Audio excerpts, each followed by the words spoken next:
Assalamu alaikum. Today we are going to cover the lesson number 5 of English 201, that is business and technical English writing. So chapter का name है effective communication और name से पता चल रहा है कि इफ़ेक्टिव कम्युनिकेशन। अब कम्युनिकेशन क्या है कि आपने कम्युनिकेट कैसे करना है। वो कम्युनिकेशन आपकी ओरल भी हो सकती है और रिटन भी हो सकती है, ठीक है। और इफ़ेक्टिव कम्युनिकेशन इस तरह की ओरल या रिटन कम्युनिकेशन है जो इफ़ेक्टिवली आपकी ऑडियंस, आपके रीडर्स तक जो है वो पहुंच जाए और आपका जो डिज़ायर्ड पर्पज़ है, आपने जिस पर्पज़ के लिए कम्युनिकेशन किया वो सक्सेसफुल हो जाए, ठीक है। तो सबसे पहले इसमें आता है डिफ़ाइनिंग योर कम्युनिकेशन ऑब्जेक्टिव्स। अच्छा, आप देखें डिफ़ाइनिंग ऑब्जेक्टिव्स जो हैं क्या कि अगर आपने जो भी पीस ऑफ पेपर लिखना है, कोई भी कम्युनिकेशन आपने करनी है, तो उसका मेन पर्पज़ क्या है, आप चाहते क्या हैं कि क्या हो इस कम्युनिकेशन के बाद। तो वो बेसिकली ये है कि आपने अपने ऑब्जेक्टिव्स को जो है वो डिफ़ाइन करना है। और इसका क्लोज लिंक, स्ट्रॉन्ग लिंक जो है वो किसके साथ है, ऑडियंस एनालिसिस के साथ, जो हमने पिछले चैप्टर में कवर किया था। अब कैसे है, क्योंकि देखें अगर आपको एग्जैक्टली ये पता होगा कि आपकी जो ऑडियंस है वो किस तरह की है या उनकी क्या आपसे एक्सपेक्टेशंस हैं, तो आप बेसिकली एग्जैक्टली उस तरह का पीस ऑफ पेपर या राइटिंग जो है वो लिख सकते हैं। अगर आपको ऑडियंस का इजीली अच्छे से पता है, एनालिसिस आपने किया हुआ है और आपने अपने ऑब्जेक्टिव्स जो हैं वो डिफ़ाइन किया हुआ है, ठीक है। उसके बाद है कि पर्पज़ ऑफ राइटिंग डॉक्यूमेंट्स। अब कोई भी डॉक्यूमेंट लिखने की क्या जनरल कैटेगरीज होती हैं। अच्छा, अब यहाँ पे शॉर्ट क्वेश्चन आ गया, ये अक्सर शॉर्ट में आ जाता है कि what are the 4 general categories of writing a piece of paper. तो यहाँ पे है कि इन्फॉर्मेशन प्रोवाइड करने के लिए, कोई इंस्ट्रक्शंस देने के लिए, रीडर को परसुएड करने के लिए, एग्री करने के लिए, आमादा करने के लिए, टू इनेक्ट और प्रोहिबिट समथिंग, किसी चीज़ को रोकने के लिए।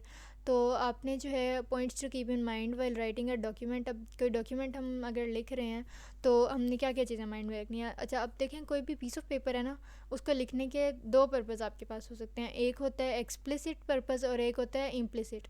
एक्सप्लिसिट होता है आउटसाइड पर्पज़ और इम्प्लिसिट होता है इनर यानी हिडन पर्पज़, ठीक है। एक्सप्लिसिट पर्पज़ आपने कोशिश करनी है कि अपने डॉक्यूमेंट की बिल्कुल बिगिनिंग में आपने उसको क्लियरली लिख देना है। क्योंकि अक्सर हमारी जो ऑडियंस होती है, जो हमारे रीडर्स होते हैं, वो बिज़ी पीपल होते हैं। उनके पास नहीं टाइम होगा कि अगर आपने 22 पेजेस की, 25 पेजेस की कोई रिपोर्ट लिखी है तो वो उसको डिटो जो है वो लाइन बाय लाइन रीड करें इन बिटवीन द लाइन्स। तो आपने क्या करना है कि जो मेन ऑब्जेक्टिव है या उस आपका जो क्लियर पर्पज़ है कि आपने किसके लिए वो किस पर्पज़ के लिए डॉक्यूमेंट लिखा है, वो आपने सबसे पहले जो है वो मेंशन कर देना है। वो किसी समरी की फॉर्म में हो सकता है, इंट्रोडक्शन की फॉर्म में हो सकता है, या इन सब का एक कलेक्शन भी हो सकता है, ठीक है। नेक्स्ट हो गया इम्प्लिसिट पर्पज़। अब इम्प्लिसिट पर्पज़ जो होता है वो काफ़ी सारे जो है वो रोल्स प्ले करता है। पहला ये कि टू इस्टेब्लिश अ रिलेशनशिप, कि आपने अगर कोई रिलेशनशिप जो है अपने रीडर के साथ क्रिएट करना है, तो ट्रस्ट क्रिएट करना है, क्रेडिबिलिटी क्रिएट करनी है, या फिर एक्शंस को डॉक्यूमेंट करना है। तो इन सबको हम डिटेल में डिस्कस करते हैं। सबसे पहले आपके पास आ गया एक्सप्लिसिट पर्पज़, यानी कि जो अनहिडन पर्पसेस होते हैं, जो रिवील्ड पर्पज़ हैं, वो कौन से हैं, ये सारे हमने अभी देखे हैं। To provide information, to give instructions, to persuade the reader and to prohibit और इनेक्ट समथिंग, ठीक है। अब सबसे पहले हम इनको एक एक करके देखते हैं।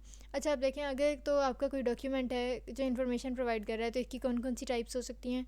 लिटरेचर रिव्यूज़ जो लोग लिखते हैं, थीसिस वगैरह, पीएचडी के स्कॉलर्स और एमफिल के, ये सारे, तो वो बेसिकली इन्फॉर्मेशन प्रोवाइड कर रहे होते हैं, या कोई स्पेसिफिकेशन किसी भी सब्जेक्ट मैटर से रिलेटेड, ठीक है। अच्छा, अगर तो कोई आपका ऐसा डॉक्यूमेंट है जो इन्फॉर्मेशन प्रोवाइड कर रहा है, तो उसके ये वाले सेक्शंस होंगे। उसमें एक बैकग्राउंड होगा, फिर उसकी थ्योरी होगी, फिर उसके मटेरियल्स जो यूज़ हुए हैं उसमें वो सब रिजल्ट्स होंगे, और फिर डेटा को, पूरी राइटिंग को एनालाइज करके टेबल्स की फॉर्म में जो है वो शो किया गया होगा, ठीक है। इसकी एग्जांपल है कि the document will discuss the reasons behind constructing a new trade centre in Islamabad. अब नेक्स्ट आपके पास आ गया डॉक्यूमेंट्स दैट गिव इंस्ट्रक्शंस। अब इसकी क्या एग्जांपल है, प्रपोजल्स। अब प्रपोजल्स जो हैं वो आपको इंस्ट्रक्शंस प्रोवाइड करते हैं बेसिकली। अब इसमें प्रोसीजर्स होंगे और वर्क प्लान होगा, कि पूरा एक प्लान कास्ट आउट किया होगा कि क्या कैसे होना है इस पूरे टाइम ड्यूरेशन में, ठीक है। तो इसकी एग्जांपल जो है ये है कि this document outlines a procedure for constructing a new trade centre in Islamabad. तो अब ये देखें कि नेक्स्ट है आपके पास टू परसुएड द रीडर, कि अगर रीडर को जो है वो हमने किसी बात पे एग्री करना है, आमादा करना है, तो उसकी टाइप्स डॉक्यूमेंट की कौन कौन सी हो सकती हैं। कोई प्रपोजल्स हो सकते हैं, रिकमेंडेशन रिपोर्ट्स हो सकती हैं, कोई जॉब एप्लीकेशन लेटर्स, रिज्यूमेज हो सकते हैं, ठीक है। उसमें सेक्शंस क्या होंगे, डिस्कशन की जाएगी पहले, फिर कंक्लूजन निकाला जाएगा आखिर में, और आखिर में कुछ रिकमेंडेशंस, कुछ सजेशंस जो हैं वो दी जाएंगी, ठीक है। नेक्स्ट आपके पास लास्ट है कि documents meant to enact something, कि अगर किसी चीज़ को रिस्ट्रिक्ट करना है, हिंडर करना है, प्रोहिबिट करना है, रोकना है, तो उसकी कौन कौन सी टाइप्स हो सकती हैं। Acceptance letters, regulations, patents and authorisation memorandums, ठीक है। तो इन सब की डिटेल्स जो हैं रिज्यूमेस वगैरह की इसी बुक में आपकी आगे जाके आएंगी। अच्छा, अब इम्प्लिसिट पर्पसेस ये जो हमने 3 देखे थे, इनको हम डिटेल में देखते हैं। सबसे पहले आपके पास टू इस्टेब्लिश अ रिलेशनशिप। अब इम्प्लिसिट होता है हिडन पर्पस, कि आपने डॉक्यूमेंट लिख लिया, उसमें एक्सप्लिसिट पर्पस जो आपका बज़ाहिर पर्पस था, गोल था, वो आपने समरी की फॉर्म में, कंक्लूजन की फॉर्म में, इंट्रोडक्शन की फॉर्म में कहीं ना कहीं कर दिया मेंशन। लेकिन जो आपका इम्प्लिसिट पर्पस था वो आपने कहीं मेंशन नहीं किया, वो क्योंकि आप hiddenly like in terms of hidden आप चाह रहे थे वो पर्पस कि वो पूरा हो जाए, लेकिन आपने उसको मेंशन नहीं किया। वो कौन कौन से पर्पस हो सकते हैं? सबसे पहले आपके पास टू इस्टेब्लिश ए रिलेशनशिप। अच्छा, आप टू इस्टेब्लिश ए रिलेशनशिप में क्या है कि बेसिकली जब भी कोई कम्युनिकेशन होती है, लाइक अगर आप ओरल कम्युनिकेशन कर रहे हैं तो जो आपका लिसनर है, या अगर आप रिटन कम्युनिकेशन कर रहे हैं तो जो आपका रीडर है, तो हमारा एक ये पर्पस होता है कि हमारा एक रिलेशनशिप जो है वो क्रिएट हो जाए। किसके साथ? हमारे रीडर के साथ, हमारी ऑडियंस के साथ। क्यों? क्योंकि डेफिनेटली ये हमारी करियर की सक्सेस में एक मेन रोल प्ले कर रहा होता है, या हम हमारे जो डिफाइनिंग ऑब्जेक्टिव्स हैं, हमारे जो मेन ऑब्जेक्टिव्स हैं किसी भी पीस ऑफ राइटिंग के या कम्युनिकेशन के, वो फुलफ़िल होने के ज़्यादा चांसेस होते हैं अगर आप रिलेशनशिप क्रिएट करने में सक्सेसफुल हो जाते हैं। तो एक तो ये आपके पास है, ठीक है।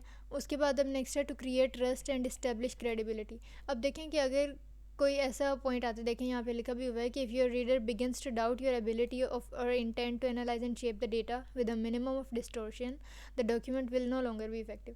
कि अगर कोई ऐसा पॉइंट आपके डॉक्यूमेंट में, आपकी ओवरऑल कम्युनिकेशन में आता है जिसमें आपके रीडर को थोड़ा सा भी डाउट होता है आपके क्रेडिबल होने पे, आपके ट्रस्ट वर्दी होने पे, तो क्या होगा कि उस पूरे पीस ऑफ पेपर, उस पूरे डॉक्यूमेंट की कोई वैल्यू ही नहीं रहेगी। क्यों? क्योंकि trust and building credibility is the most fundamental part in any sort of communication. तो क्या होगा कि जैसे ही अगर आप की कोई भी चीज़ डाउटफुल लगेगी रीडर को, ऑडियंस को, तो वो फ़ौरन आपके डॉक्यूमेंट की सारी इफ़ेक्टिवनेस जो है वो ख़त्म हो जाएगी। सो एक हमारा इंटरनल एक इम्प्लिसिट पर्पस किसी पीस ऑफ पेपर लिखने का ये भी होता है कि हम जो है वो रीडर के साथ, ऑडियंस के साथ, लिसनर के साथ ट्रस्ट क्रिएट कर सकें, उसे एतमाद में ले सकें, या हमारी क्रेडिबिलिटी जो है वो प्रूव हो जाए। अच्छा जी, नेक्स्ट है आपके पास टू डॉक्यूमेंट द एक्शन। जब साइंटिस्ट, इंजीनियर्स वगैरह जो होते हैं वो इसलिए मतलब पीस ऑफ पेपर से लिख रहे होते हैं ताकि उनके जितने भी एक्शंस हैं वो एक तरह से परमानेंट रिकॉर्ड में चले जाएं, क्योंकि ओरल कम्युनिकेशन बेसिकली थोड़ी टेम्प्रेरी होती है, और जो एक बार पीस ऑफ पेपर पे चला जाए, जो एक बार लिखा चला जाए, वो परमानेंट रिकॉर्ड में चला जाता है। तो इसलिए एक हमारा पर्पज़ ये भी होता है कि हम चलो अगर कोई पीस ऑफ पेपर लिख रहे हैं तो साथ साथ उसका डेटा जो है वो रिकॉर्ड उसका बनता रहेगा, ठीक है।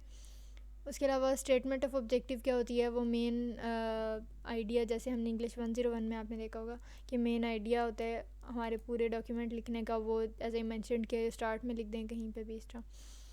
उसके बाद how do you actually go about defining your objective. अच्छा, अब ये जो चैप्टर में हम कब से कर रहे हैं कि ऑब्जेक्टिव्स डिफ़ाइन करें, तो वो बेसिकली करने कैसे हैं ऑब्जेक्टिव्स डिफ़ाइन? तो उसकी गाइडलाइंस हैं कुछ। फर्स्ट आपके पास गाइडलाइन है identifying the final result from your communication. कि आपने सबसे पहले ये सोचना है, ये डिसाइड करना है, ये एनालाइज करना है कि आप जो कम्युनिकेट करने जा रहे हैं, इधर ओरल और रिटन, तो आप अपनी ऑडियंस से चाहते क्या हैं, मतलब क्या फ़ाइनल रिज़ल्ट आप एक्सपेक्ट कर रहे हैं। तो अगर हमें पता चल जाए तो हम बेसिकली ज़्यादा अच्छे से अपने ऑब्जेक्टिव्स को आइडेंटिफाई कर सकते हैं। उसके बाद लास्ट आपके पास पॉइंट आ गया कि people respond on reading something. अब कोई लोग अगर आपका पीस ऑफ पेपर, आपका कोई डॉक्यूमेंट, आपकी राइटिंग पढ़ रहे हैं, तो they will respond in 2 ways simultaneously, कि वो एट अ सिंगल टाइम जो है वो 2 तरह से जो है वो आपके डॉक्यूमेंट को परसीव कर रहे होते हैं। क्या? They think and they feel at the same time, कि एक ही टाइम पे वो थिंक भी कर रहे होते हैं और फील भी कर रहे होते हैं। तो इसके लिए हमने क्या करना है कि focus your attention accurately understanding the communication.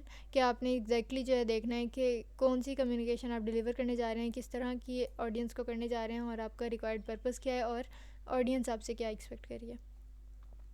So that was all about chapter number 5 of English 201।